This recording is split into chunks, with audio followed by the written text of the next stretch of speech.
Boop. And I'm gonna tweet that it's actually going.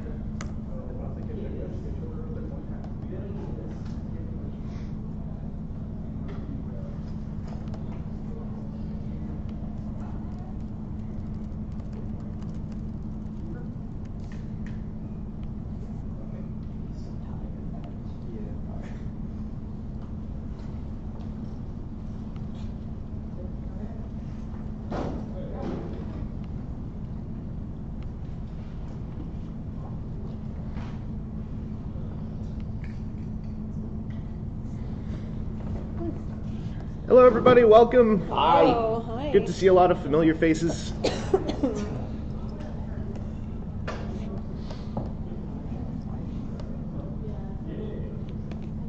wasn't saying anything at the time, like early in the morning. I'm like, now it's 1.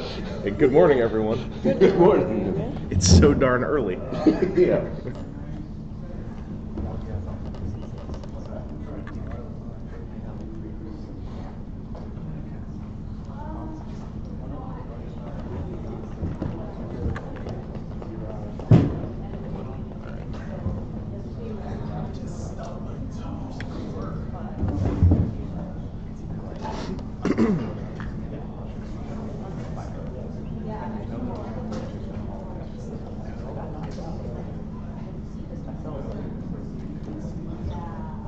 You're all already doing great, but yeah, sit up front if you like. This is a somewhat conversational panel. We like it if people have their hands raised, asking questions as we go. Yep. And the farther back you are, the harder it is for us to see you because there are lights on us. Yeah. Yeah. Help a blind guy out and please move forward. Thank you. That was, I think, actually speaking to literally nobody. The AV team is the farthest back. Oh, boy.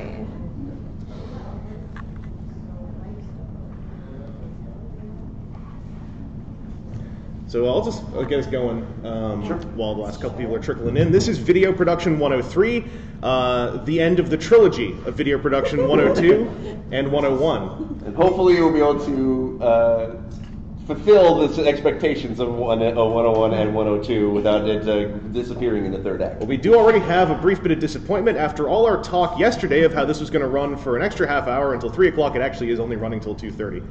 However, oh yes. I'm sorry to bother you, but I missed 102 and 101 because I'm only here for today. Would I still be able to pick up some good pointers?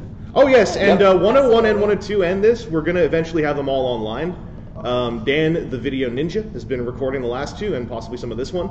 And we are going to cut all that stuff together. And he's also just going to put it up raw. I've got streams going for all these. If you get really stuck and really want to just see them without the quality really mattering, just send me a tweet or something. I can throw you a link to the unlisted stream archive. Yeah. No, And we'll I'll just watch it on YouTube. Okay. And we'll be opening up to Q&A at the end, so that if you have any questions, like either covering all three, 101, 102, or 103, or if you have just any questions about video production in general, we'll be able to answer it and just kind of like a nice concluding sort of way. So Sure. yeah, cool. This microphone is now able to swivel. Oh, that's great. Ugh. We got it.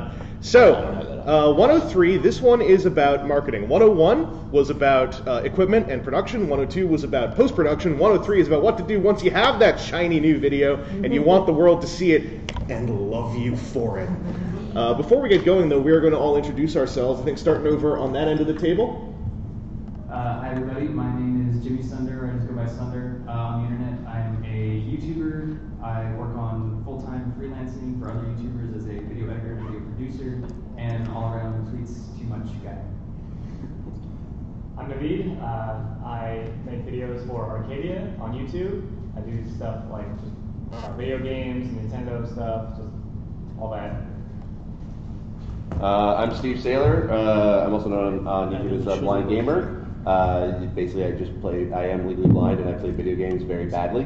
But I also work running digital for 2 radio stations in Toronto, everything from web design to graphic design to video production and audio production as well.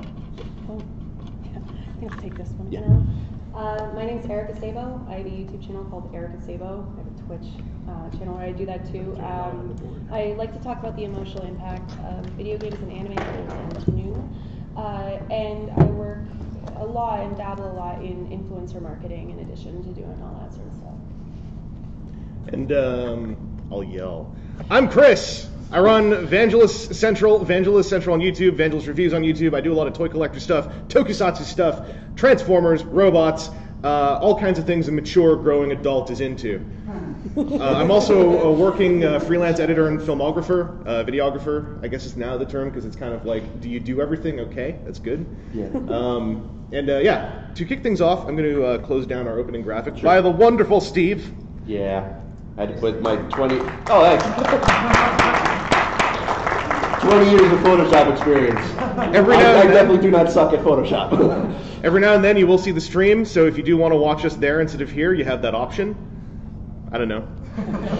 It's a second screen experience, you know. Yeah, that's still a thing. Yeah. So, we're going to open up with, just looking at the stuff we have here, Steve has the most media of all of us. So, Steve, of your stuff here, like, how did you want to open up things? Well, essentially, I mean, yeah, like as Chris said, with like once you have that shiny new video that you want to be able to, that you put a lot of hard work, a lot of blood, sweat, and tears into it. Sometimes more tears on my end, but whatever.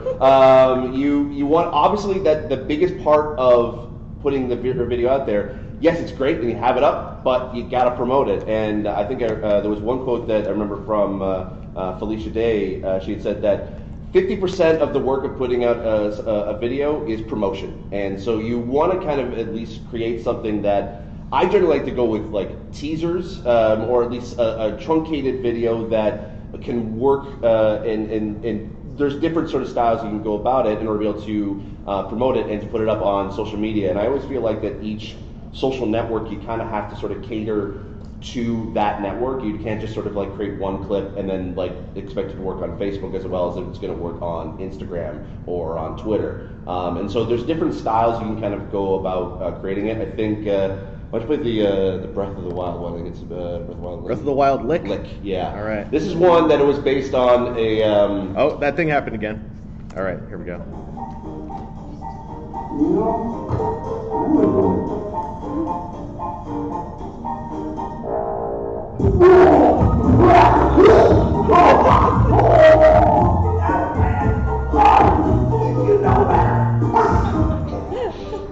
So that in of itself was a blooper that I didn't feel like it didn't really kind of fit within the playthrough of Breath of the Wild. Oh, now it's playing slow-mo. Oh, for the love of God, no! But it worked. You're just loving that. Oh, that was giving words.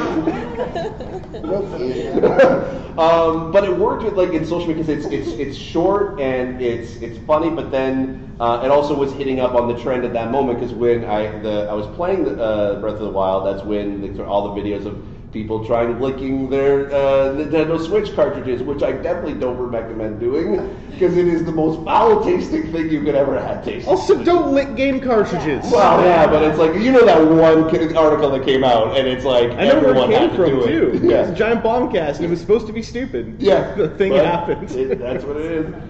So it's something that's like, you can, it's truncated as a beginning, middle, and end, but it also helps promote, like, hey, if you want to be able to check out more, you can be able to go. You can be able to go to my YouTube channel and be able to find it. Then there's also ones I found like it's a truncated highlight version of the full video, and that's the one I made is one where I tried VR for the first time. And this is where I also added subtitles into it as well in a kind of an interesting way. Which one? FB video?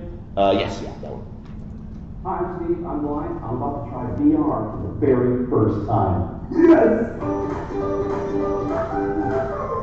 Alright, here we go. Well, I'm going down too far away. Oh, this is so neat! Forward! Oh, this is really fun. Holy crap! Whoa, the Larry! Oh, that's not cute! Whoa! How do I do? Oh, okay.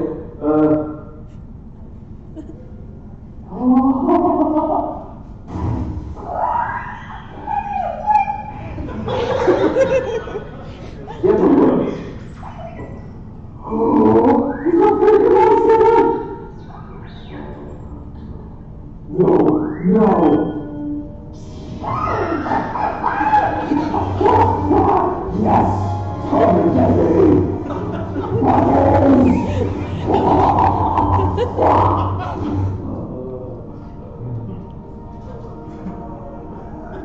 so freaking cool. Oh my lord.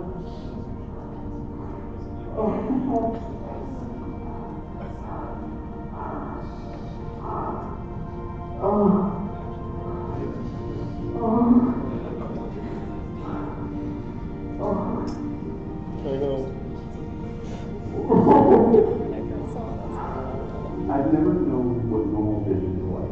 The vision I have is the vision I was born with. And I've never felt more alive playing a video game. I've played video games since I was a kid, but I always had to sit within 2 feet in front of the screen, and even then I still couldn't really see properly. Playing this experience in VR is the closest I've ever felt like I'm included too. I'm a gamer too. I am 100% in on VR. I love it. I love it. Okay. I'm done. We're going to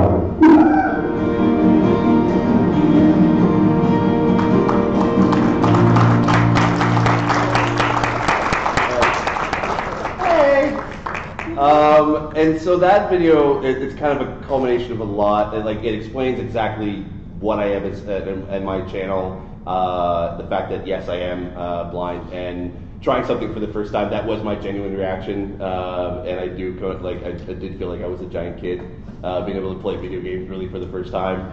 And so that kind of that was the one video that actually I used as sort of like a tentpole around my channel. It added a lot of the humor that I use in my videos, but it also added a little bit of pulling of the heartstrings, and I totally get that. That was a bit of a on purpose to include that in there. But I used that video to promote specifically on Facebook, and just by spending a little bit of money, it was like $30, and I sort of hit a wide demographic that was interested in all the VR goggles you can get, like Oculus and HTC and PSVR, and just by spending that little bit of money into that and putting it into the promotion of it, and I only had it up for maybe a week, and it got 37,000 views just on Facebook alone, and it had almost 200-300 shares.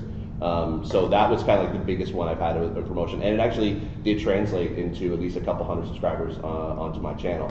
And specifically the square resolution with the subtitles, that's a very Facebook thing right now. Yes. People scrolling through their timeline. Yeah. Was that a lot of work to do as far as actually putting that promo video together? It wasn't as long as editing the actual video itself, because the actual video is roughly about 6-7 minutes long, but that was a sort of a truncated version. But it did take a little bit of time, because obviously I had to put all the transcribe the video, and because a lot of times people are gonna watch videos and they may not have the sound on. So the fact that you want to make sure when you're creating those kind of preview clips, captions are the number one thing you can be able to do to help, because you'll find that 90% of the views that you're going to get are going to be with the sound off, and if you have that subtitles, it might actually help kind of entice people to play it with sound or just watch it as is, and it helps in the long run.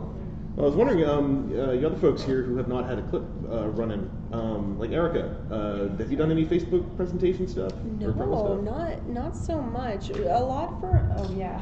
I'm sorry, I forgot about that. No, I actually haven't, and that's while I do use social platforms to be able to connect with my audience, a lot of it is more just through speaking out, just talking to people. I really love that idea though. That's actually very, very smart.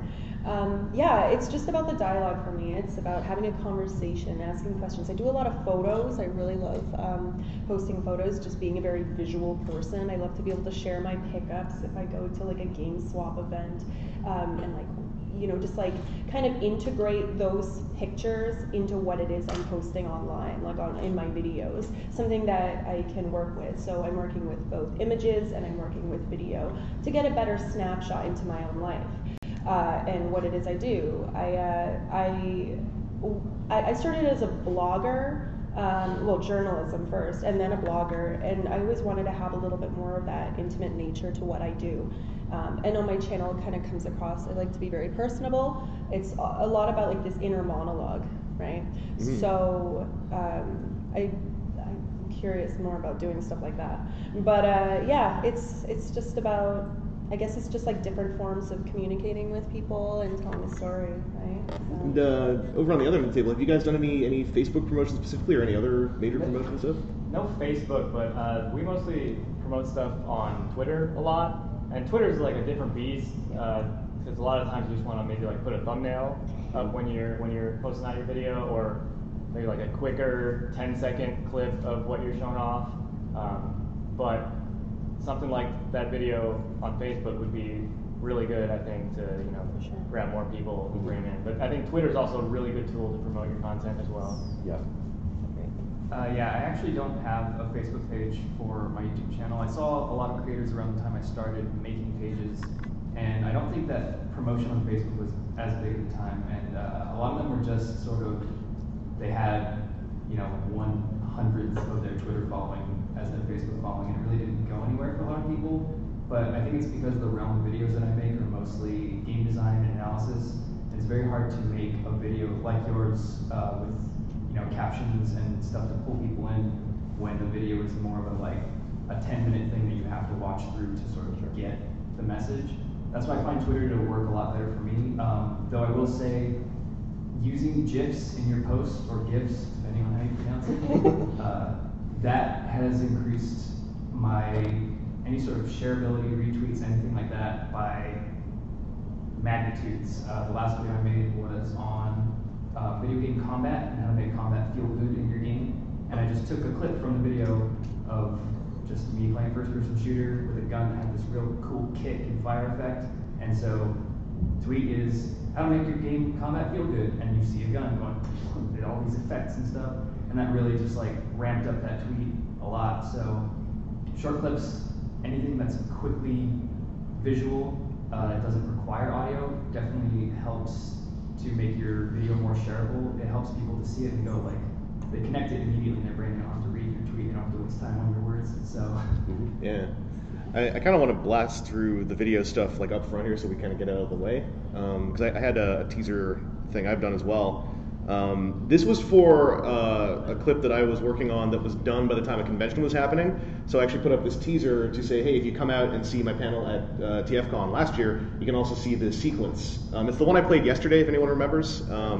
So this is a 45-second kind of teaser version that ended up both promoting the panel and the upcoming video at the same time. I went for a very trailer approach.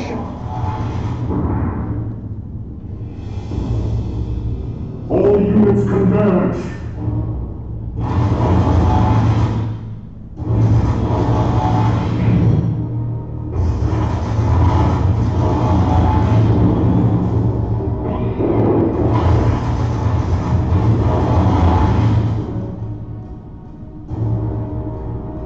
Gentlemen, let us seize the day.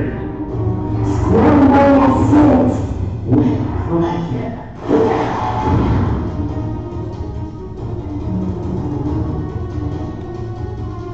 So it did okay, and then I had one other thing I did is whenever I had a number 100 multiple review, even though I have already kind of killed the whole thing of my numbers really meaning anything by using alphanumeric codes, where when I did Pacific Rim reviews, they were all under the same number, -A, -B. I've kind of stopped doing that, but it also means for instance, I'm about to have review 400 go up in the next couple weeks. And it's probably more like review 450 or 460, but people still really care about the numbers. So for the last number 100, I did a teaser, and this is something I actually put up, and I had done one for $2.99, which was an older version of this character, or an older toy of the same character. And this also did a really good job of hyping up, a milestone video, and it got people, I think, way more excited in the realm of about 72 hours to see the video. So of course, when you make a teaser, I would say don't put it up till the video's done. Yeah. Otherwise, it's a mess. But I don't know if anyone knows this show, but if you do, you'll recognize it. This was in January 2015.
lots of problems with it now.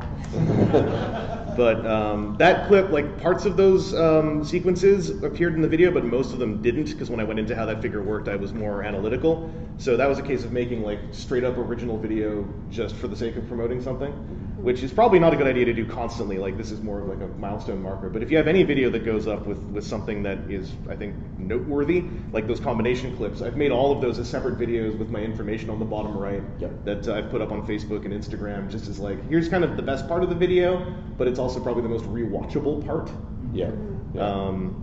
And as far as video clips, I think that run through most of them. Yeah, that's all I meant for that one. I know it sort of seems like it's shameless promotion in a way, but it in a way it's the only way it is, but you want to always be promoting your stuff, and I think maybe we should also talk about like when you are starting out, when to actually start promoting your videos. Yeah, and also I should mention with videos, just one last thing. If it seems shameless, it also sometimes, depending on the nature of the promo, it is providing, you know, the meat of the video to folks who otherwise don't really want to have to go hunting through the main video to find the bit they want to watch. Yes. Yeah. So there are aspects of it that are a service thing, although when I say that I already sound like I'm covering for marketing.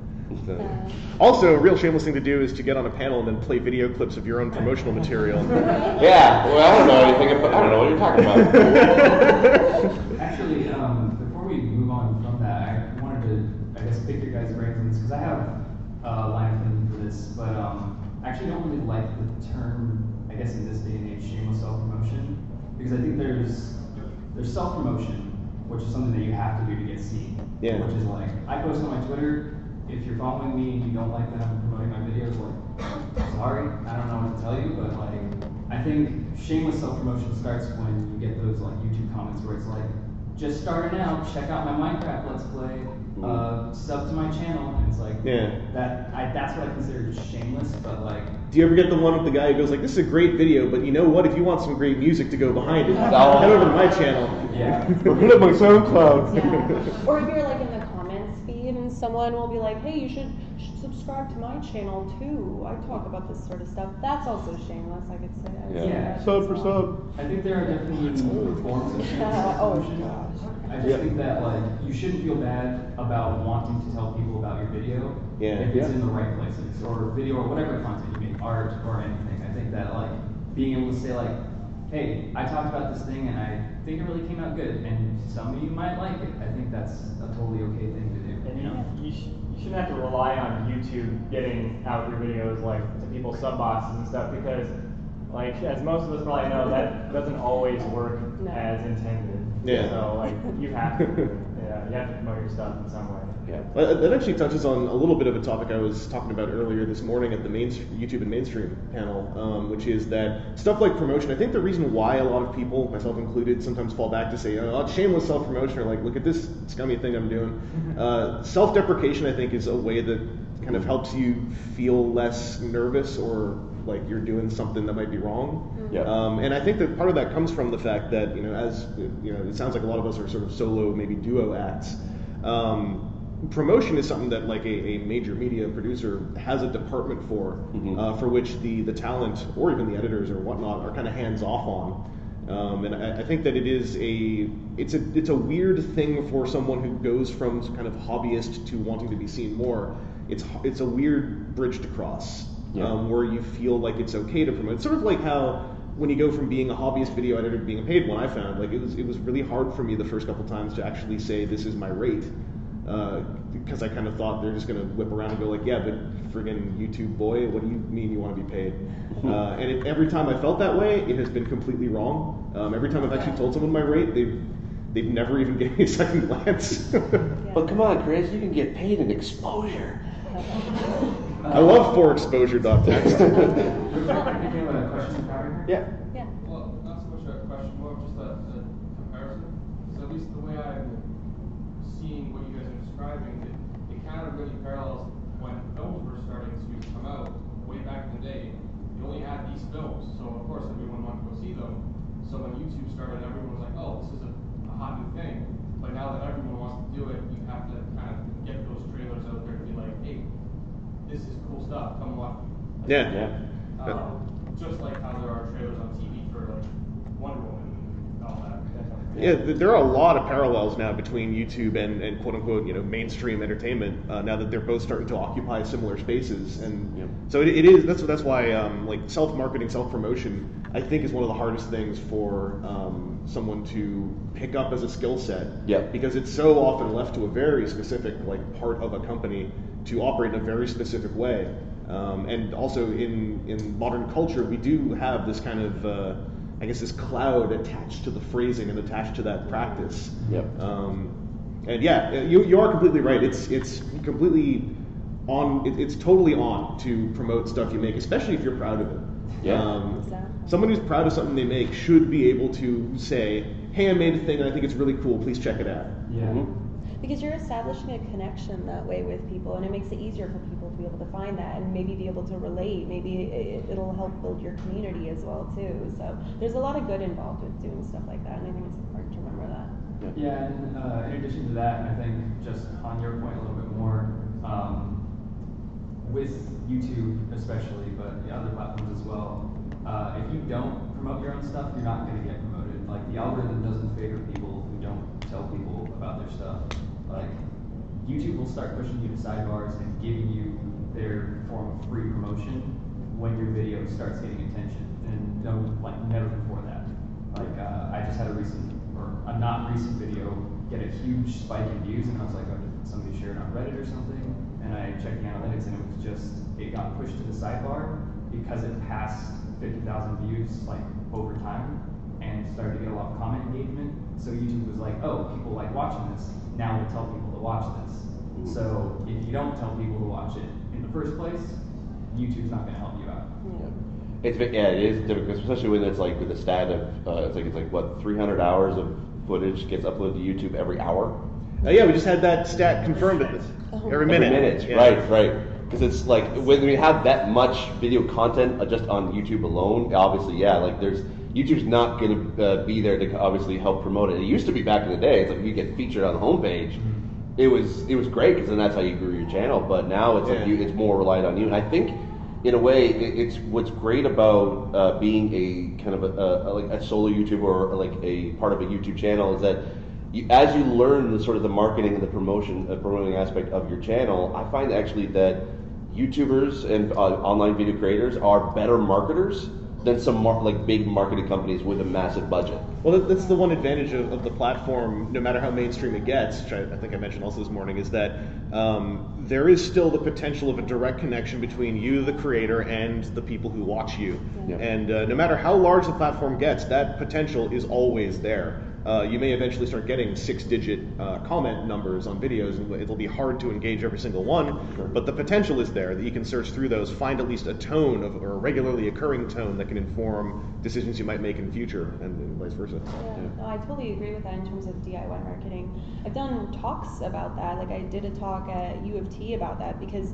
there's so much interest in it, including things like influencer marketing too. Companies are very curious about this. It's something almost new to them. It's still a fairly fresh form of marketing, and yeah, I think that people like us are just learning so much and learning our own way and be able to be self-sufficient, finding our own way to be able to establish that. Yeah. In a way, it's almost like as you're finding your voice within your own channel, you're also finding your voice by promoting yourself as well, and you do kind of grow in that aspect, and then you'll just become better. And then it's a whole 10,000 hours until you become an expert. And it's like if you continually do it over the next I think 2-3 years of just actively going into it, and even though you may not see the huge amount of returns right away, it's all it is a long game, and it's patience. If you talk to any YouTuber, they're going to tell you that that they started, the ones that are big now, they started 3, 4, 5 years ago. I mean, PewDiePie, he's the biggest YouTuber on the planet, started in 2010? I think, roughly about that? I'm bad at YouTube history. Markiplier as well was around for a good 3 years, and he was in a YouTube group, a group of Let's Players that were all bigger than him. Yeah. And he hit his big break after years of trying at it, and look at now, 8-9 million is he at? Yeah, something like that. That's amazing. 17? They make that many millions? Diamond, play button. Yeah, really. One other way, though, that you can promote yourself outside of social media, outside of videos and clips, is your thumbnails. This is a segue. Yes. Because I know that Steve has some thumbnails on. I do have, yeah. There's one. It's but the Claim It Again one. This one I kind of use as part of social media, but essentially this is my thumbnail, minus the check it out on YouTube. I generally try to go with something that is recognizable. And obviously, if you play Breath of the Wild, you know what Ganon looks like, or Claim It Again looks like. And if you want to have something that's like big, bright titles, because you got to think like, yes, this looks great on a big screen right now, but it's also got to look great at like the small, tiny little thumbnail that YouTube kind of gives you. So you want to make sure that the focal point of when you're creating your thumbnails is all of it's there, and it can be seen at a very small size. You want your text big. You don't want a lot of text on your thumbnail. Also, in the related sidebar, they're pretty small. Yes, exactly. Yeah. Also, for some reason, YouTube puts the time code of the video on top of the thumbnail, so never put anything in the bottom right corner of your thumbnail because it's not. They're not. Nobody's going to see it. Yeah. Top right seems like a really primo spot to me. Yes. Yeah. We actually have another question, Blake. Yeah. I know, I guess I should wait for the question. Oh no, it's fine. It's okay. Go for it. Here's the thing that I don't understand about YouTube sometimes. Whether it's like, when you were mentioning PewDiePie, like, yes, you can respect somebody who has a lot of hits, but sometimes, like, when he was saying, like, sometimes I see YouTube, I was trying to look up, like, I was watching something negative, and sometimes I see a lot of negativity on YouTube, like, a lot of YouTubers are like, oh, this is gonna suck because of this, and you don't even know, like, there's no evidence, you're just guessing, but it's like, so I typed in I typed in positivity on YouTube because I want to see some good stuff, and I come up with PewDiePie saying, like, oh, you force positivity on YouTube. Does YouTube really force positivity, or is he just joking around? I think it depends on your genre for sure. But there are various different styles, and I think that when you're in the subgenre of live gameplay. Well, I'm not doing live gameplay. I'm trying to do interviews on YouTube. Oh yeah, I mean, just thinking about the notion of forced positivity. I think it's maybe most present in like performative YouTube, whereas interviews obviously are going to be a lot more about the conversation. And I don't think that should even really be a concern because it's going to be between you and the interview subject. So you don't think I'm going on YouTube and I'm putting myself in a risky situation where everybody's like, oh, don't listen to him. Listen to me. I speak the truth, and everybody's like slamming this guy because I see stuff like that. Eventually you've got to have your stuff stand on its own. There is a propensity on YouTube to both generate and for the creator to generate and for the audience to seek interpersonality conflict, because there's a bit of a reality TV undercurrent to YouTube, I find, in the last little while, because it's personality driven. Something a lot of people like, whether they know it or not, is they like to see people they know fighting. So I don't want to do that. No. Yeah, no, I don't either. I kind of actively dissuade it. If it starts coming up, I just start making fun of whoever's doing it, and I'm like, cut it out. I want to promote, like, is YouTube like mostly negative or is it mostly positive? It depends where you look. Yeah. Bag, I think with the amount of content that there is on YouTube, there is definitely the pocket of like a genre where yes, there is a lot of negative sort of communities in there.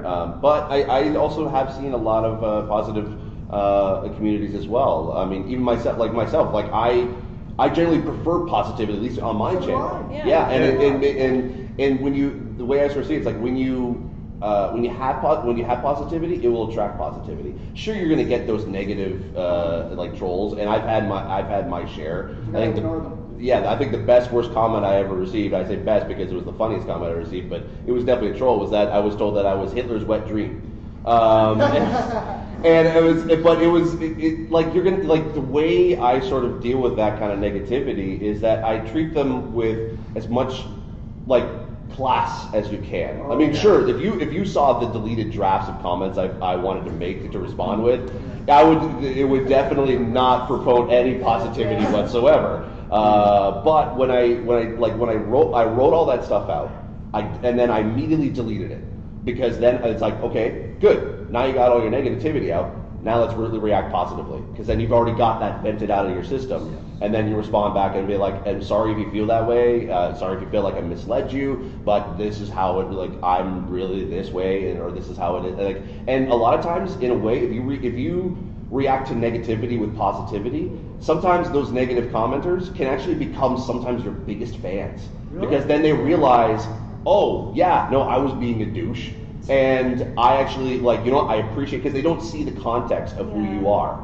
They only see just that little window on the screen. And if you explain your side and you provide context, then they can be like, oh, you know what? I totally see your point, and I'm totally wrong. And then they are actively commenting on every video that you produce. Now, that's not going to happen all the time, but for the amount of times that it has happened to me, it just helps grow that community better and within the comment section. Can I ask A one lot more of question? Oh, yeah. go ahead. I was just saying, a lot of these people that are making the negative comments and stuff, they're just fishing for a response a lot of the time. Yeah. So the best thing to do is, usually just not interact with them. Like, Ignore it or just react as positive as you can. Yeah. I'm sorry, sometimes people forget that the people who are making these videos are people too, right? And I think when you were mentioning the instance where they kind of go back and think about and reassess what they've done, it's them potentially not realizing, because I've definitely had people that have been on my channel since and have actually been a really positive influence after they realize, wait, this is an actual person here. They're working hard to be able to present what they are. Yeah, because I want to, I hope I'm not taking too much of your time. That's okay. You're fine. I want to do interviews, and I want it to be like a really serious show, take me seriously, because I want to like do it over Skype and like have a bunch of lists. But like sometimes I see, like when I posted a couple, like 3 or 4 videos on, I got very little comments. But sometimes I see, like, I'm not gonna mention his name because I don't want anybody to think weird of me. But I see him, this so guy. He's shock value, and he's not controversial, but he's inappropriate, and he supports this person who's inappropriate and all that. And I think to myself, well, like, I know it's not the answer, but sometimes I think, geez, do you have to be inappropriate and controversial and shock value and tell people what to think in order to be successful? That's what I call the easy route. Like performative shock and performative negativity are, in my opinion, a lot easier to do and maintain people's attention. Does YouTube promote that more? They just promote numerically. It's mostly based on algorithm, and then they are trying to be able to curb a lot of negative content on YouTube, and it's tricky because, again, 300 hours every minute, that's a lot of content to sort of sift through. Celebrity YouTubers, like, people are like, really? We should keep an eye on those guys. Well, think of it this way: YouTube doesn't actively promote negative content, but because of the way that their algorithm works, which always changes and it's a mystery to a lot of people, but as far as we know right now, negative videos and stuff that is a lot of shock value will get a lot of comments and it'll get a lot of likes and dislikes. YouTube likes that. YouTube sees, it doesn't care if it's a very disliked video or a very liked video, it'll say, oh, a lot of people are interacting with this video.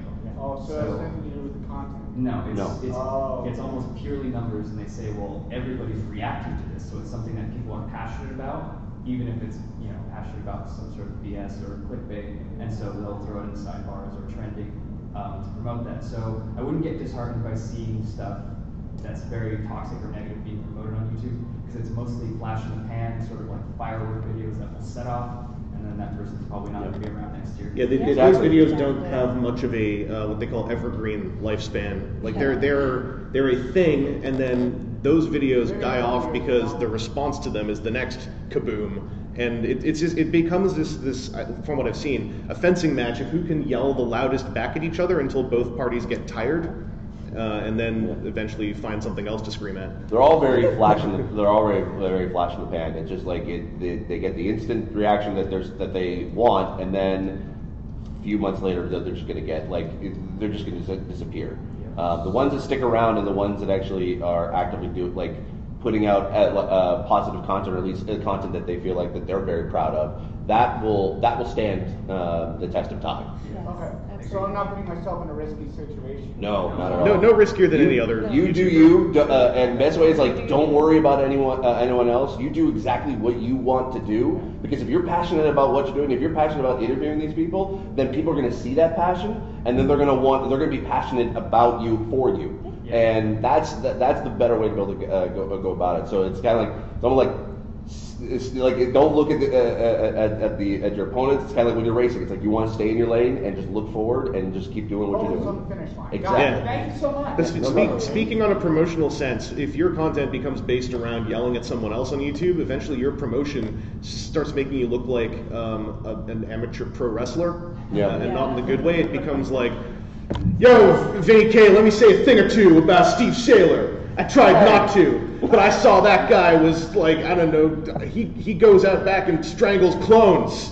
And I stand up and and it becomes very hard to make that something that anyone can take seriously outside of your audience, and it becomes like marketing you look at and you go like, this is ridiculous. Like, it's funny for a bit, but eventually you got to change the channel. It's marketing that becomes white noise. We had a question over here. Just with regard to the idea of easier, low effort content, I was privy to a conversation yesterday where someone was asking another one of the YouTube personalities from yesterday's panel with regard to striking while the iron is hot. And my idea of it was kind of like, if you have a fresh enough take on the subject, the actual timing doesn't really matter. And it feels like, because like in the wake of anything coming out, like say or I don't know, like the new Ghost in the Shell movie comes out, and you make a movie about all the things wrong with that, if you don't have an actual like take and it's just reactionary, it's not something you can be actually, you can't keep doing that. Yeah, Well, you can go forward with. Yeah, eventually, if you are getting popular because you have the hottest take on the film as soon as it comes out, you also then become obligated to see every single film as soon as it comes out. And that's a lot of money blown, and it eventually becomes a weird talking point when you talk about, say, the downfall of the action movie. If you've also been going to see every single one day one, it becomes this weird, like, self-reflective conversation.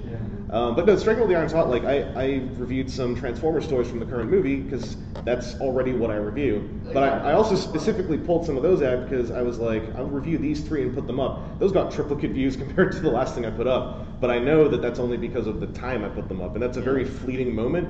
It's kind of like in the summertime, often ad stuff is higher, so it's common to go like, all right, in the summer, what can I do to give myself a little shot in the arm? And then hope that your evergreen stuff is what people will stick around for, especially in the winter. Yeah, it's also tricky too, like especially even in the gaming side, you always want to be playing like the latest game that's coming out, and if you can get it out, the sooner the better. But it's as well, it's like especially when you're starting out, like you don't have like $70 to $80 or $100 a week to be able to spend on these kind of games in order to be able to play it.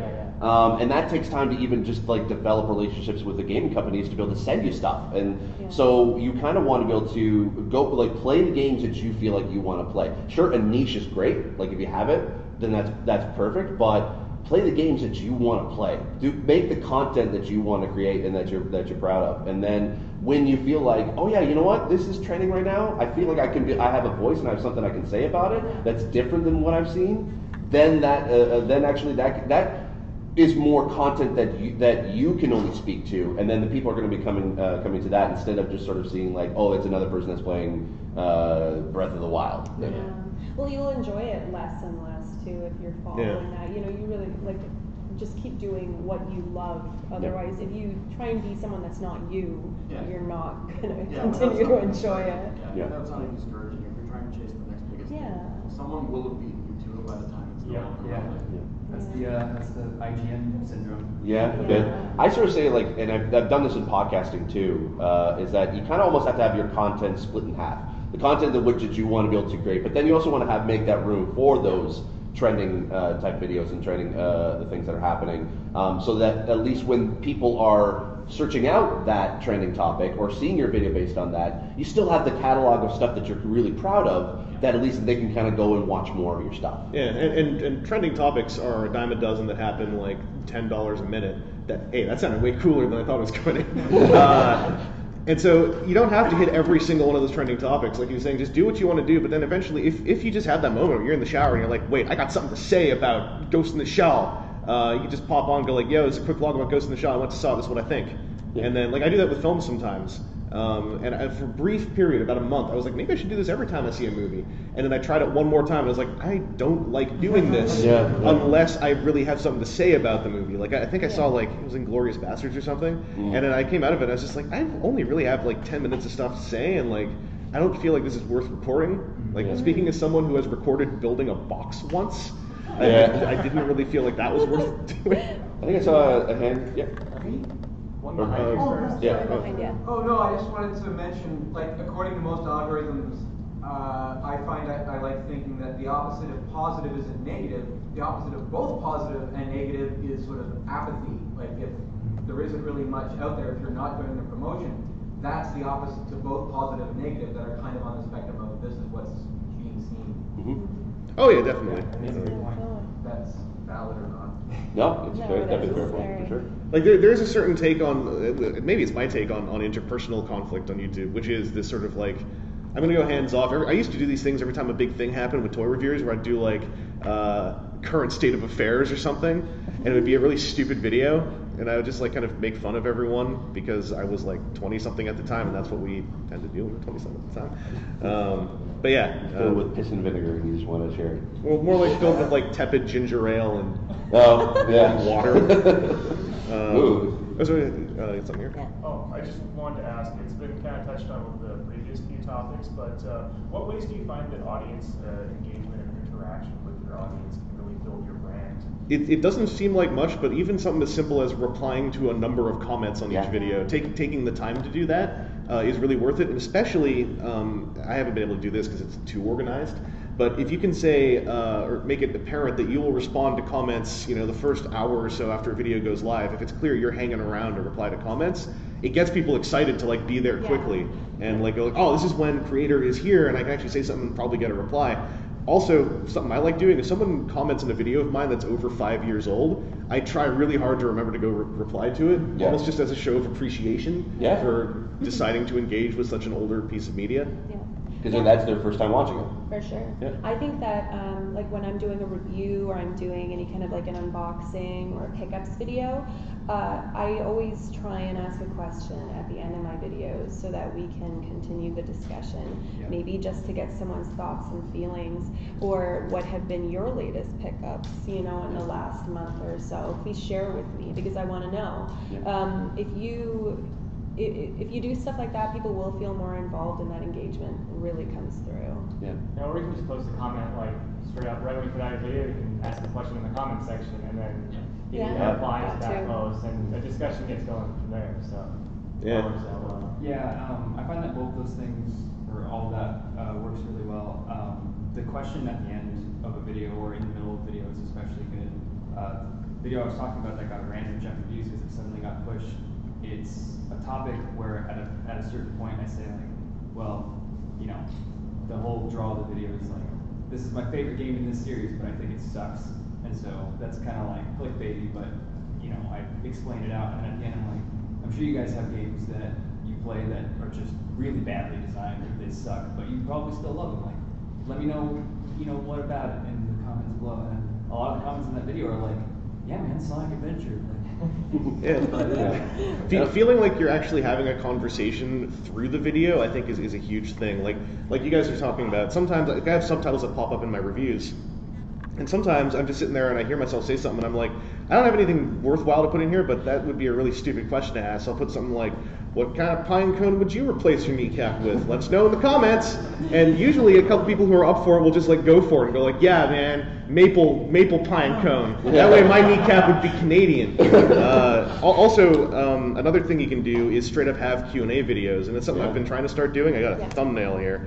I've been doing these Q&A sessions where It's always great. I always do like where what I do is after the first one, the way I got the chicken and egg syndrome out of the way is I asked my Patreon patrons for a set of questions for the first one, and from that point on, every VQ&A video is I just read through and reply to every single comment on the previous VQ&A video, and that way it's like I'm not only asking for questions, answers, and interaction, but I'm also having it stay central to YouTube. So I'm not like opening up a separate Gmail account that I'm going to forget to check after a while. It keeps it kind of like all right there in front of me. The main problem is I'm not doing it often.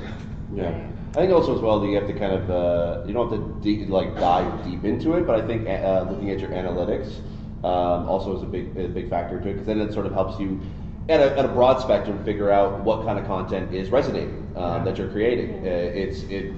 If you find that your unboxings are doing better than reviews, then it shouldn't say that you should, okay, you know what, now I'm going to do unboxings all the time. You still got to do what you like to do, but you now know it's like, okay, when you do an unboxing, then you can sort of maybe lead other people from those videos to your other stuff that you want to help promote, and then it's just sort of a cyclical thing to get more interaction and more comments and build your community that way. For sure. Sorry. I just have one. This is like a weird, funny, quick minor thing. If you guys aren't doing like Let's Plays or talking videos, one of my buddies, James, you might know James at the Music.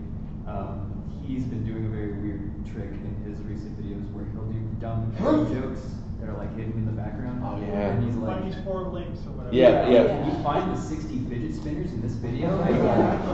Did you go to that place that replaced HMV? Yeah, That's Toronto. It really does work out for him. I notice he gets extra comments and engagement from the people who are just like trying to play this fun little game within his videos. Yeah.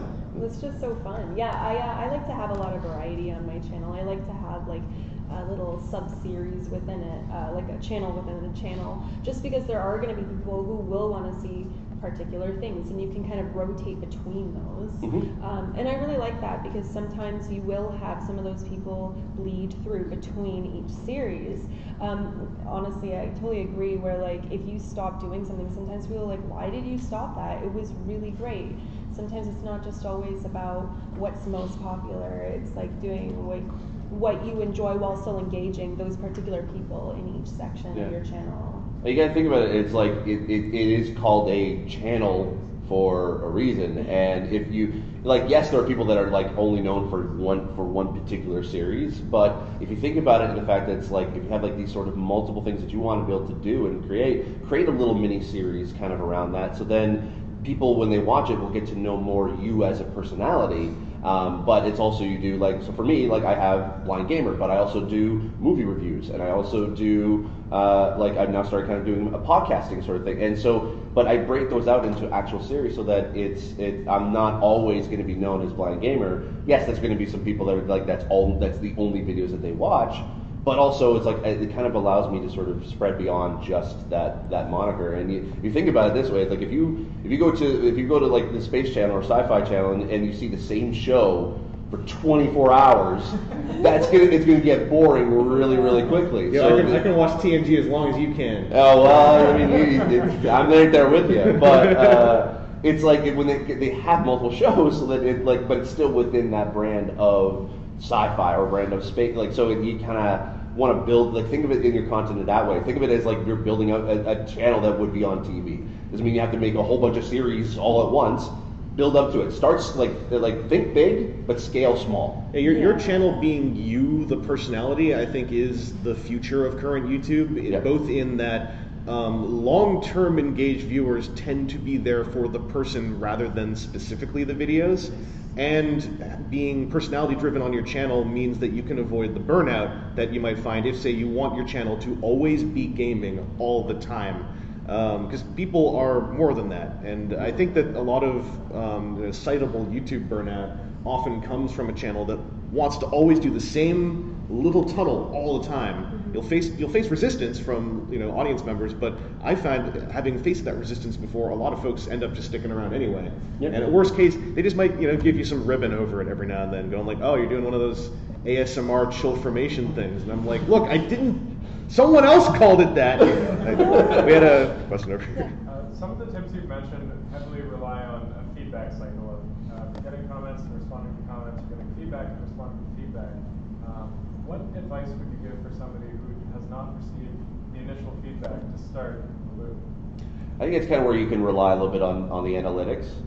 It's like when you start getting views onto your videos, you can sort of see what is resonating and what isn't, and then once you kind of have that, then you can start enticing people to start commenting and stuff. And then also using social media kind of plug in there as well. That is such a big help, especially if you have all your friends or family on Facebook.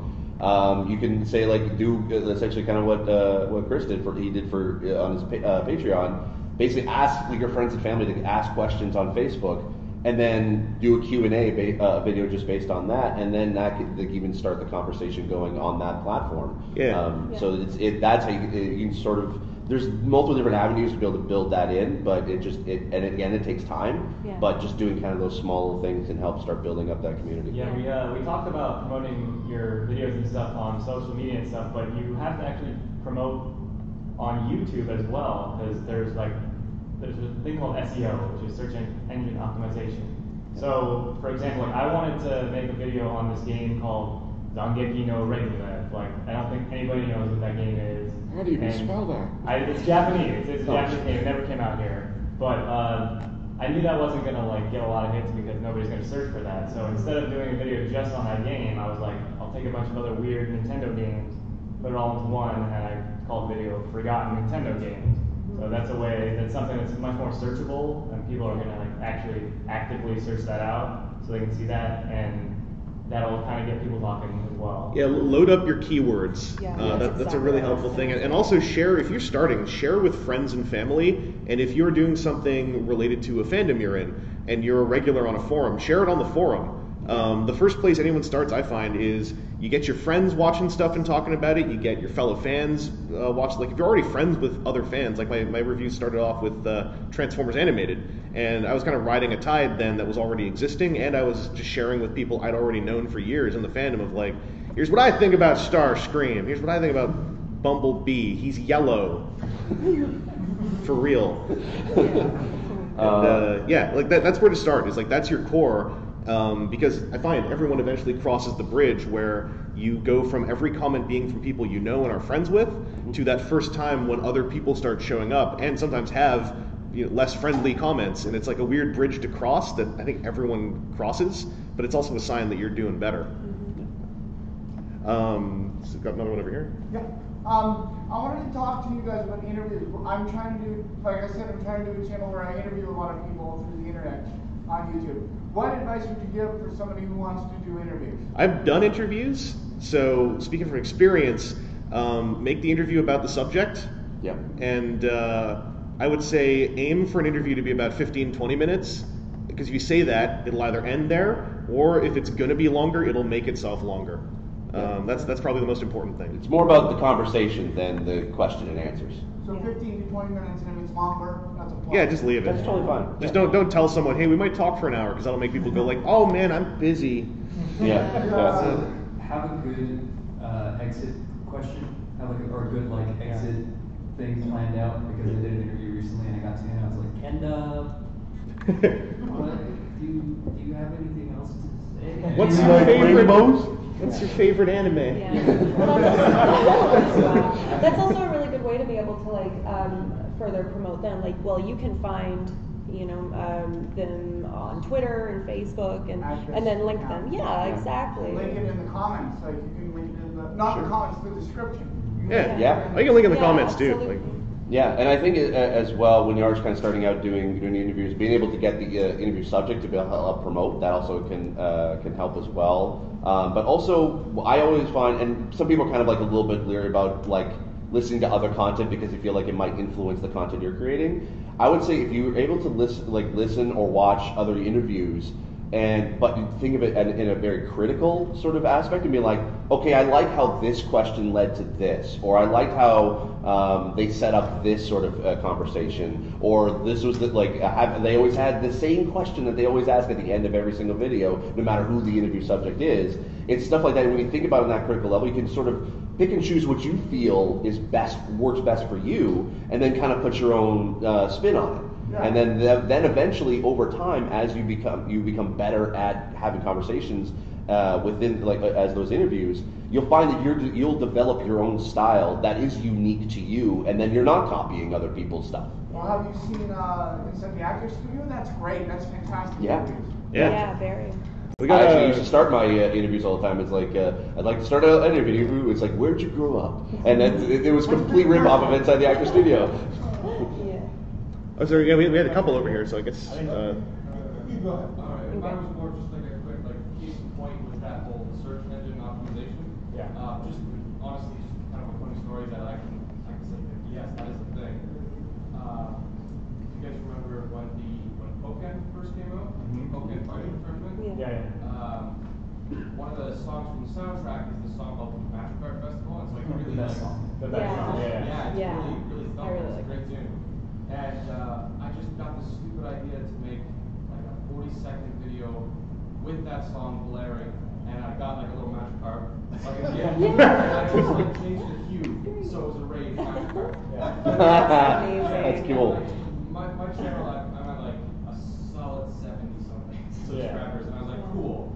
So, and most of my videos don't get any more than maybe 30, but views. And I put this up on the Pokken Reddit. This was within the first week it came out. That video now has like 1,500 views. Wow, that's awesome. That's really So I was awesome. like, Reddit's huge. dumbest video I've ever made. Yeah, and actually that does like that's tie into. I went to a YouTube workshop and they said that within the SEO within YouTube, the ones that at least the algorithm cares about the most is your thumbnail, your title, and the first 2 lines of your description. Because if you are able to, if you focus a lot of that attention on that and then make it as SEO friendly as possible, then that's going to get your video into more search terms, into more search analytics than before. Something that's actually kind of, I didn't know about this until a few weeks ago, but in order to push the importance of closed captioning on YouTube, which you can do if you have a scripted video, it's pretty easy to caption out your videos. Apparently, the algorithm and search engines draw from your closed captioning as well. Yep. Now. Wow. So, That's also searchable too. so Yeah. if you close caption your video, that'll give you a lot more terms that your video can be found through searching. So, I think we have a question here too. My question is that so my channel is just a subscriber market. It's just simple. That's Congratulations. Yeah. But right now, I want to concentrate on creating Let's Plays as well as creating content and all that. Problem is though is that my list of the videos that I want to make is already filled up like 3 full pages, and I don't know where to do it. Have you ever been in a scenario where you've created like thousands of ideas for videos and have no idea what to create? I used to make lists of, I'm going to do this bunch of videos this week, and then eventually I noticed at the end of the year the list was like this big of things I hadn't done yet. So my solution is not the best one. I stopped making a list. And I just went like, all right, like I'm just going to go with like what I can do as I keep going. Yeah. You should probably actually organize better than that. But I would say if you do want to like come up with like a list of projects you want to do, I would say think in the space of 2 weeks tops. Yeah. Because if you think too far ahead, it is so easy to become daunted. Because like I understand what you mean. Like you think about simultaneously the work of all those videos at the same time. Even though when you sit down to do one, you're just making one, and it's like, why am I so freaked out about this? Yeah. Yeah. Smaller goals are great. You know, they're goals that we might, you know, not appreciate as much, but those are also those short-term goals you need to be able to find structure in it too. I really like lists, but I like short lists. Yeah. Short lists are great because then you can check that off. I have like my notes section on my phone, and when I'm making videos or if I'm trying to create a schedule, I'm doing something where it's like, in this week, this is what I plan to do, or within these 2 weeks, these are the kinds of videos I plan to make. And then once I'm done, I'll check it off, right? And I'll just work from there. And sometimes some of those ideas that you might have, you might not necessarily have the skills at this point to create something that you are satisfied with.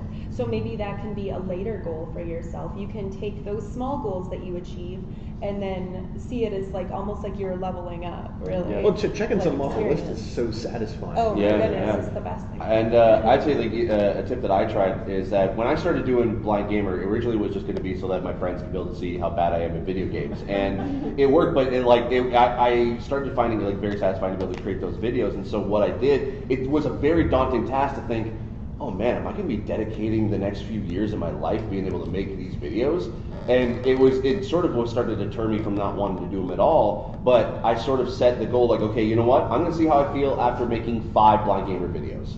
And then after those 5 are done, I evaluate and be like, yeah, you know what? I can make 5 more. And then I make 5 more. And then eventually over the time, it's like, now I've been doing it for 2 years. And you'll find that like you got more satisfaction by just sort of setting those small goals for yourself. And if you find that after 5 episodes, like you won't know either how much work you have to put into it until you're actually actively making it on a regular, consistent basis. And you'll find it's like, I just can't dedicate that much time, or it takes so much time to be able to just do this one, seems like it would be a simple thing, but it takes me like hours to do. You'll find that after maybe 5 episodes or 5 videos, that you just like, no, I can't dedicate that time anymore. So then you try something else. You try one of your other ideas, and then do 5 videos of that, and eventually you'll be able to figure out what works best for you and what's using the skill set that you have. The one thing that I do is I also keep a list. It's fairly short right now, but it's because I have kind of a vetting process where I don't know if anybody has heard this, like, I don't know what you call it, like a mantra or something, where if you you know, if you're deciding between two things and you flip a coin for it, don't actually focus on what the coin landed on. It's your gut reaction when the coin lands. So whether it's heads or tails, your reaction to it will show you what you actually wanted. Do that and bet your lips. Go down the thing and look at your ideas. And if you see one you're like, I actually don't really want to do that, you can get rid of it. Yeah. Because if you have so many ideas and there are ones that are better, that'll tighten your focus. And the other thing is I use Google Docs and I color code stuff that I'm like, I think I want to think more about this. I want to put some focus and research that, and I'll color that green. Or I'm going to start writing a script on this, and I'll color that pink, and then I'll see it the next day. I'll be like, okay, I got to start that script. I told myself yesterday I was going to do it, so I'm going to do it. So I think color coding your list, checking stuff off, that's small goals. I think those are really good ways to help with that. We're all at the claws of that algorithm and the SEO. So for the longest time, I was making 2 videos a week, a small, easy one to gain, retention time, and my longer, well-planned out videos. And it got to a point where I noticed that the smaller videos were starting to take away from the quality of my more longer, planned out videos. And it's like, when exactly do you decide that it's better to take the time to work on quality content over trying to appease SEO and retention time? That's a balancing act in and of itself. It's mostly just kind of just based on the time you have available to dedicate, and then what's your passion towards it. If you feel like it's not working for you, and you're feeling a bit burned out, there's nothing wrong with saying just putting that to the side and working on the other thing that you are more passionate with, and then coming back to it. It's like you're gonna find that the more you try to keep doing it, try to force it, you're gonna burn out much quicker that way. It becomes very discouraging when you do that. I know firsthand. I've had that problem a few times, and it's like you start taking it almost personally. I totally agree. Definitely, setting something like that aside, maybe starting a new series in addition to doing that, because also providing that kind of quality content, you might not always necessarily be in the mood to do that. So by having some sort of variety, you're following more the rhythm of how you feel inside. Yeah, I think your plan is the 2 videos a week. I think is solid. I think what may have been causing that to happen is one's going to be short and one's going to be good and long and qualitative. And I think that the approach that might make it easier is just. If you feel like you've got it in you to make a bunch of short videos, just make short videos as long as that feeling's there. Put them all in a stack. Don't release them all at once, but that way you can still do 2 videos a week. And then if you haven't got a longer, more thought out video you're happy with, you have this little pile of shorter ones you can grab from to maintain the schedule that you've set at. Because 2 videos a week is a solid schedule. And that's actually one of my things I'm still fighting is a solid schedule. Oh, so, yeah. Same. Schedule, what's that? Yeah. It's the one that says we have 22 minutes remaining. Oh. Boy. That's yeah. Okay. Unless there's anything else that we want to add, I think maybe we can open up to Q&A, just kind of in general for all 3. Yeah. Did you guys have anything else you wanted to throw in specifically, or? Not really. All right. Yeah, we can just do some more Q&A. If anyone's got any Qs. Yeah. Or A's. Or A's, yeah. You got a Q, I think.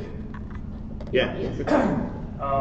I know you talked about different kinds of cuts yesterday with the action cut and just the jump cut. How do you guys feel about B-roll cuts? I do that a ton, and those are immensely helpful because that means you don't have to worry about continuity. For instance, I'm actually editing some stuff from last year I shot at the YouTube space, a lot of conversational pieces that kind of fell by the wayside, but I'm punching through them now and I'm just cutting them to sound good. And then partly because the subject is still figures, and thus I have lots of experience shooting B-roll of that stuff. I'm just going through cutting them all to look good, and then I'm going back in and I'm just nullifying the parts of live video that I know are going to show the cut, and then I know how much B-roll I need to shoot and put in there. B-roll is huge. I wish that in my little niche of product review, I wish more people did B-roll because it also makes your life easier. You no longer are burdened by having to do a perfect improv performance, nor are you burdened by having to speak perfectly in front of camera. You can leave your flubs in, fix them, and then cover that cut with B-roll. It's a classic trick, and I feel like I don't see it enough on YouTube, but I might not be looking in the right places. Really brings out the personality too. Really brings out different aspects of that person. When I do that sort of stuff, it just makes me look like that much more of a dweeb, and that's okay.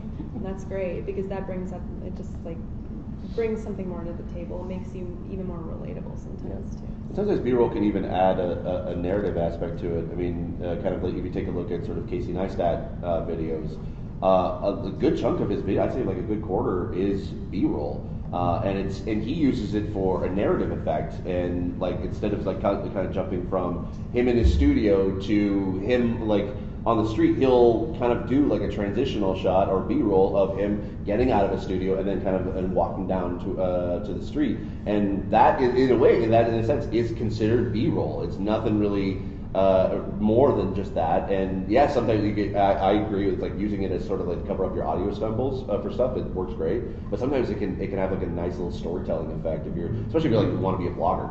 Yeah. Oh yeah, like in the product reviews I do, like I shoot B-roll to highlight what I'm talking about. Yep. Because like I used to do the old style toy review of sit here with the toy and talk, and even then that's when I started to realize it's a lot easier if when I'm talking about the head sculpt, rather than stop to try to pull the head closer to the camera, I'll just do a shot on the head, lay that over top, and it communicates visually the message I'm saying. Also, I just want to throw out there, Q&A doesn't have to just be about marketing, because we're at the end of the thing, right? Oh yeah, sure. If you have any question about equipment or editing, yeah, totally. How about over I don't know, there. Yeah, sure, yeah. What is B-roll? B-roll is like if I'm talking about a trip I went on Japan, for instance. Like I went to Japan last week and it was really cool. The B-roll would be if you're suddenly seeing footage of Japan, or, panning across a subway station, or like I have the camera pointed out the window. It's like it's not the primary footage in which I'm speaking. It's like supplementing footage. So would I need B-roll for what I'm doing? It could be. I've used it in interviews before. It's just it's like topical visuals that kind of enhance what already is being said. Yeah. If you want a good specific example of a person who does interviews, they're kind of documentary with a lot of interviews in them, that they use a lot of B-roll to highlight their points. Check out No Clip. Oh yeah. Danny O'Dwyer. Documentaries by Danny O'Dwyer. It's one word, No Clip. Yeah, NOCLIP. Those are probably some of the best documentaries on YouTube. Well, he does B-roll too in amazing How long are they?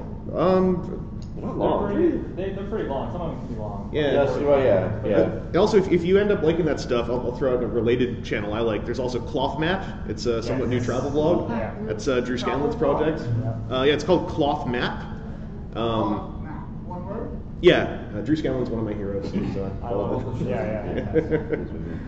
Thanks, guys. No worries. I had one over here too.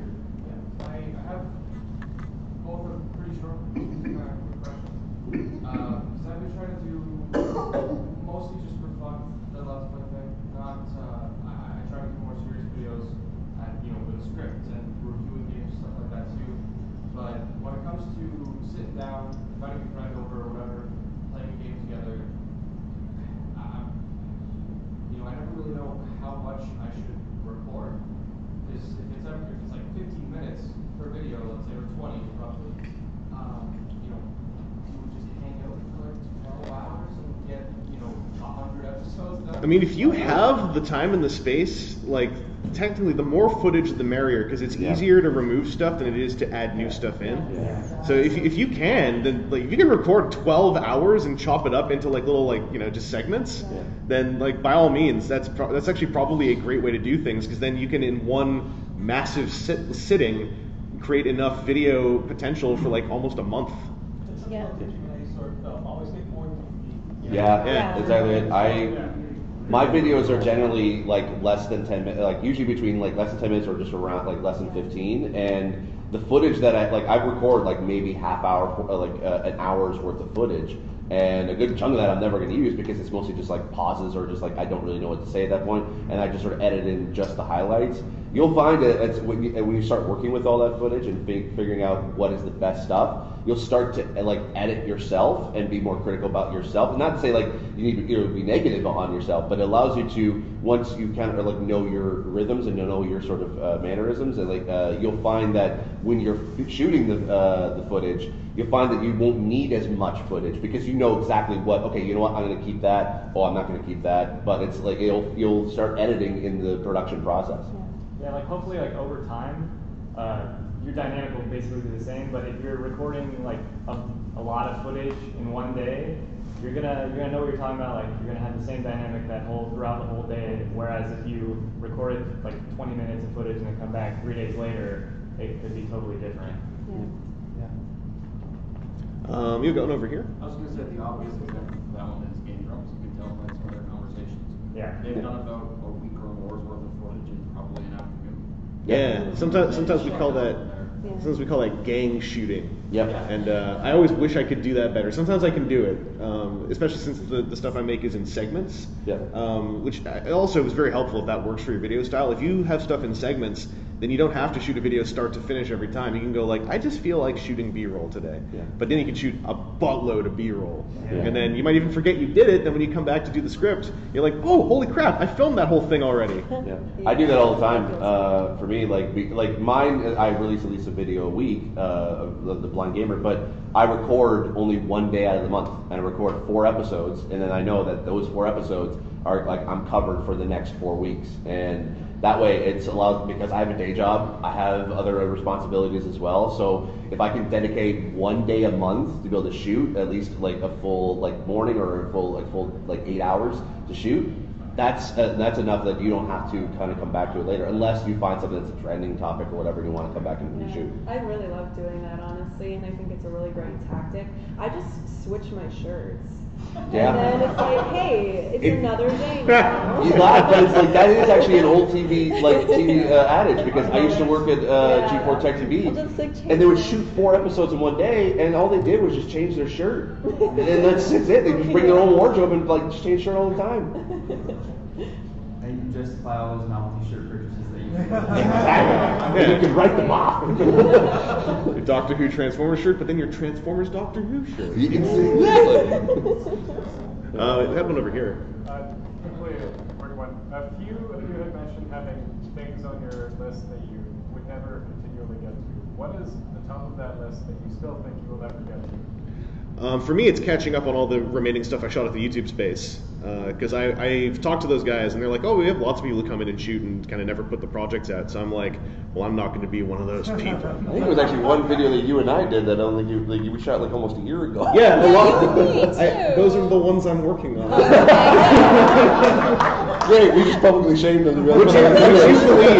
Would you believe I spent the last month going like, oh, it's going to be so flipped when I show up at this panel, and I'm going to have those videos done. I can just throw them down on the table in front of the 2 of them. And then suddenly I realized I was on the bus coming here. I was like, well, maybe I can whip out my hard drive on the bus, and so that was my original plan, and that's one of those plans that fell through. But it's gonna happen. I still have, what time of the year is it? I still have like 4 months before the number of the year changes, and it gets really shameful. So this is what we call blind optimism. It'll get you through a lot of things.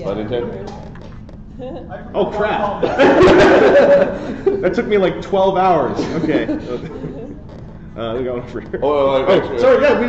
Yeah, The one thing I've always wanted to do, and it's always on the top of my list, and I did do at least one video of it, but I want to do more, is that I had this series idea of like called Blind Gamer IRL, and it's where I try different things that you would normally see in video games, but try them in real life. And I did shoot one. It was sort of like as a pilot where I shot a gun for the first time. It's as funny as you think it is. But I've always wanted to try like where I do archery or I do go-karting, where I do like axe throwing. And I think that would just be hilarious, but I just haven't had, like, it's always at the top of my list. I'm like, I gotta get to it. I'm down for the go-kart. Huh? I want to see you do fencing now. Dude, I can teach you. Fighting. Dude, so want to do that. I fenced for years. I can teach you the basics of fencing. Yeah? I have the equipment still. Do this series. Done. Collaboration time. I'm watching. Yeah. I get excited about things. We're not going to do it right now.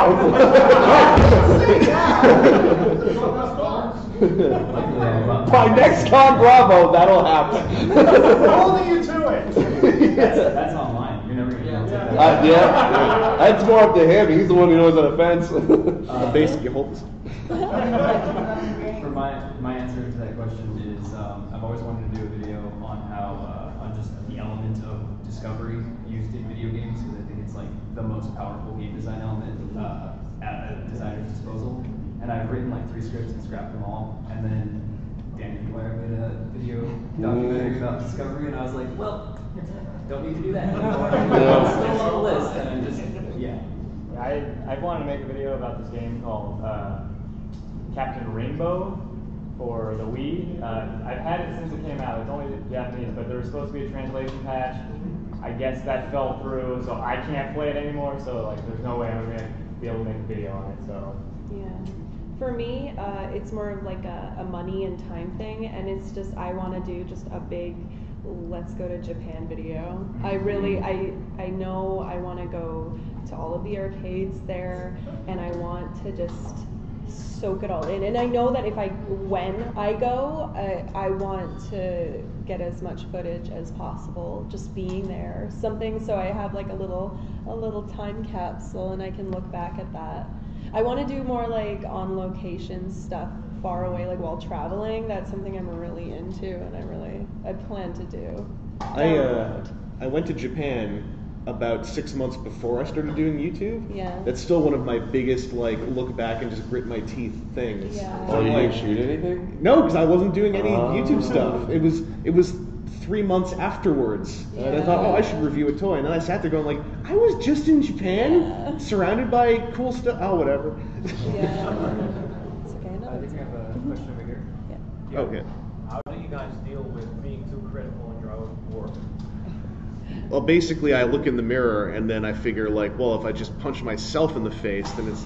Or you look in the mirror, it's like, I'm good enough, I'm smart enough. Like, gosh darn it, people like me. It's difficult because, like, you are your own worst critic. Yes. I think that a big thing that helps is your viewership, especially viewers that you get to know. And if you sometimes like just ask them like, hey, what is it that I've done lately that you're actually kind of dug, and they'll tell you. Because like speaking for myself, I tend to really hate things I've made after about a year passes. Like, and sometimes I see people. There's a video I made back in 2009, 2010. People still love, and sometimes even say it's the best thing you ever did. And I'm kind of like, don't say that. I hate that video, and that was 7 years ago. But like talking to the people who do enjoy what you do can really help fill in some of those gaps, because like you are a little bit blind to your own content as the one who is making the media. So having other eyes look at it is huge. Yeah, I'm very much a perfectionist in that sense, and I can be very, very hard on myself. But I find even going to conventions, just networking, talking to other people who do similar things, who are just as into the craft as you are, having conversations, sometimes you won't always get that just through your viewers alone, It really depends on the kind of connections you have or you are building, right? And sometimes you're just gonna get a lot of trolls, and it's gonna weigh you down. I know a lot of people say, oh, well, just don't think about it or just ignore it, but it's hard, It's hard when sometimes it really feels like it's weighing down on you. That's why actually like meeting people in person, like in this kind of a scenario here, it really reminds you like, this is why I love what I do. This is why I'm doing it. This is why I'm on stage here talking about it. These people have faces. Exactly. Yeah, totally. I think for myself is because my videos are mostly, for the most part, comedic. If I find if I can laugh at what I put out, then I know at least someone else could be able to find it funny. And I think like if you're not sort of a comedic channel or you're a little bit more serious, you'll find that over time you'll be able to edit yourself and kind of like unconsciously do it. And like you're like kind of like sort of similar to Chris is that you'll find that like stuff you shot a year ago is not your best stuff, but you'll know that you've grown since then. You can see that growth, and that over time, the more you produce, the more you practice at it, the better you're going to get, and the more critical you're going to get of yourself without having to see that as a negative aspect, and you're able to edit yourself more. And that's all just a part of finding your own voice too. That's why I never get rid of old videos, even if I don't like them anymore. Yep. Because like they gotta be there to show that hopefully I've grown since then. Hopefully grown. I think generally what I do is you have to like put into perspective how big your audience is and how big every other audience is, and like how much telling yourself that your video doesn't matter or whatever is like, don't do that, because maybe 150 other people made videos on Majora's Mask, but like a lot of those videos have 10, 20, 30, 50,000 views. There's like 7 million people in the world, man. Like, your perspective on something, even if it's similar to some other ones, could be valuable to somebody, will be valuable to somebody. And, you know, I've scrapped scripts in the past, just like right halfway going like 60 miles an hour and then just be like, that's stupid, somebody already said that. And then like, I come back to it, I'm like, but I can say it, and you know, maybe people who like me will like when I say it. Like, getting in your own head is really easy, and just taking a step back and being like, no, I want to make this, it's going to be great. Like, that's the way that I really try and take that on. And, you know, it doesn't work all the time because I barely get a video out a month, but when I do, it feels really good. And I'm like, you know what? Past me was right. This was cool, and it wasn't stupid. So, yeah. Biggest hurdle for me usually is writing the scripts whenever I do my videos, and every time I write a script, I'm like, this sucks. This is horrible. But I know every time I go in to actually like record, edit, and I'll put all that footage together. Once I start doing that, I see it actually becoming a nice product that I'm like, all right, this is worth it. The script doesn't suck apparently now, but you know, you just gotta go into it and like do it. You know, don't throw something out like just because you think it sucks at first. All right, thank you. Yeah, we got. Oh, it's you two again. Are you in time for like one or two more? Let's do you two guys, and then I think we're gonna be done. We'll go first. Okay.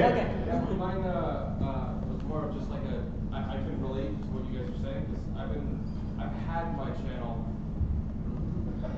I want to say maybe 2 years, and only really taken it a little more seriously maybe the last year or so. So to celebrate a year of having it, I did something that I ultimately regretted. I decided I'll try to review a game after eating the ghost powder. Oh. Yeah, I thought, you know, how bad gaming does it, whatever. Yeah. I can do this. And I wrote this nice script, decent script. I knew it was going to be quick, and invited a bunch of friends over because I thought like, yeah, it was funny, sure. I got like 4 minutes into it. I lasted 4 minutes. They all left, and to this day, I'm like, oh, this is the dumbest thing I've ever done. But in saying that, so like I regret, or I look back at that video, I'm like, oh, it's terrible, and I didn't have a tripod or anything, so the camera, every time I bang my hand down in frustration and pain, the camera shakes like crazy. But even a year later, looking back and saying, God, it's so cringy, at least like whenever people do go watch it, like my friends and whatnot, they still laugh at it. Yeah. So at least I can take something away from that. No, like back in 08, I did a video just as like this weird joke back in 08 with a friend of mine named Drew, where I was on a beach, so I was like, I'm gonna film a thing where I call him out while smoking a cigar and drinking champagne, which is actually ginger ale. And so this is like 3-minute video of me just like cutting a promo on him like a lousy pro wrestler. And then like my brother walks into frame to give me my drink, and it's like the only time he's ever appeared on my channel. And so I'm like, yeah, walk into frame and I'm gonna yell at you afterwards. So like take my drink, I'm like, ah! So they're like puffing on this little like cigarello like an idiot. And I just left it up because it's like if your channel ends up like taking off for something, it's probably not gonna be for whatever that video was. And like mine wasn't for that video. Almost no one has watched that in proportion at this point, so it's just like you'll end up with these hidden gems in the bottom of your video list where someone's like, wait, what the hell is this? Yeah. Like, what the hell is an IDO 11? Why is he smoking? Hidden gems for the super fans. That's right. Yes, exactly. Yeah. If you want another hidden gem to look up, and if you're going to be a game reviewer, this was like a thing that really helped me out to be like, oh, we were all rip-offs of AVGN at one point. Go to Ego Raptor's channel and scroll all the way back. There's one game review on his channel, and it's very funny. Yeah. My question was more about the production part of it. So let's say you've got a script. You've written it. It's actually a 2-pointer. Do you write full scripts, or do you like bullet point and then try to wing it to make it sound more natural? And the second thing is, when you're recording, do you read it more than once? I've heard someone like say that you have to read every line 3 times in order to get to find the exact. And do you read it per sentence or per paragraph when you do a recording? Okay, so for that, I do cuts for each paragraph for both on and off camera stuff. I do like to write scripts. I tend to improvise when I go, because I'm a writer. I started with writing. So for me, that's already my voice there. But to further improvise when you're on camera, I find that doing those cuts separately is great because it makes for a way faster editing session, especially when you get each part really like down and you're happy with it. It's just a really good way of like compartmentalizing everything. Yeah. There's a thing actually I learned because I went to school for radio production, and one of the things that they say to do, and it's an acronym they say, is to prep, and that stands for prepare, rehearse, edit, perform. So you prepare it, you write your script, you rehearse it, so you speak it out loud, and then that's how you develop voice. Then you edit based on that, and then you perform. And a lot of times that it could also, depending on depending on your own way of being able to record, you could be easier to be able to write out your full script of how you want every single word written down. But for some people, it works better just to do point form, because then you're a little bit better at improv than you are, and as long as you get those points that you want to make, that may work better for you. So it's finding your own voice in that. Yeah, personally, I write my scripts like all at once. I'll have sections where I'm on camera, like I'll bold those sections so I know that stuff is going to be on camera, and I record everything sentence by sentence, and I do record every sentence multiple times, because I think once you have those, you cut them up into sentences, and you can actually pace it well. So it doesn't have to be like this sentence right after another sentence. You can actually have a tiny little pause, maybe like a few frames, and it sounds much better that way. So you can kind of control that. Yeah. And sometimes recording takes like 45 minutes to an hour for like a 10-minute video, but it's worth it in the end. Personally, I do by paragraph on recording. I don't do bullet point scripts. I write my whole script out, but I have tried a bullet point video before. It was mostly inspired by the style of Total Biscuit. And I think if you haven't practiced with that, you can totally do it. He pulls it off very well, in my opinion. Me, not so much, but I think once you get your voice, I don't personally subscribe to recording a line multiple times by necessity. If I read a line and it came out exactly how I heard it in my head, I'm totally cool with just moving on with that. I think, I've been making videos for 3 or 4 years now, so I think I have sort of my voice in recording much more than I did when I started. But yeah, if I record a line and just that was good. I've heard myself enough times to know that I do actually hear it sounding good. I'm not just getting in my own head. So I don't think it's a necessity, but it's probably good to start out for practice. Yeah, if you start off like that, until you find your rhythm, I think, that's when you can start tweaking your process. Like, I script a lot of my videos, but I keep one segment usually that is improvised, because I know that having gone through feedback from my audience, when I switched to scripting more of my videos, it was too noticeable at first, so I've kind of found a better balance. And when I do my scripting, I often try to write it the way I speak, sometimes to the point of writing things phonetically, which reads really stupid if you look at my scripts. And then when I record them, I kind of do your approach of I'll read through the whole thing. I'll just, if I screw up a word, I'll stop and start there. But I just want it to flow out of me in a semi-conversational way, because I'm happiest when I'm talking. And so I try to make the scripts based around that, where it's it'll be a little verbose, but as long as it sounds the way I like to talk anyway. I just think of the script almost as a speaking aid, more so than a blueprint. Don't write a college essay or something like that. Definitely write how you talk. Exactly. Yeah. I think we're out of time, unfortunately. So we got to pack up. Thank you so much for coming out to these, especially if you came out to multiples. And we're going to be packing up, so if you do have any burning questions, I don't think they want us to hang around in here, but we're not going to completely ignore you. No.